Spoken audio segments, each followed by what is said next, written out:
This video will demonstrate the recommended process for brewing coffee.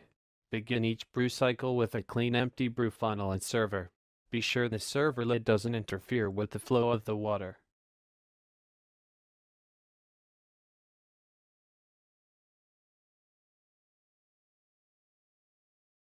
Insert a bund filter. Grind or pour fresh coffee into the brew funnel. Level the bed of coffee by gently shaking.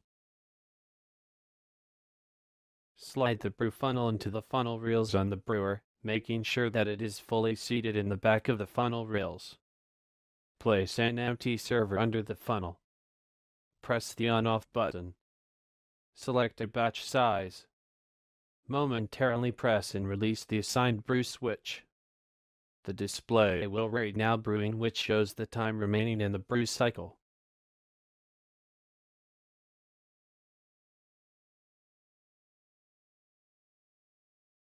Following the brew will be a countdown of drip time.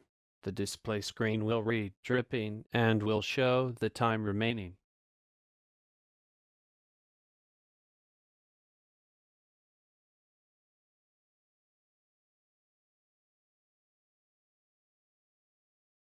Carefully remove the brew funnel and discard filter only after visible dripping has stopped.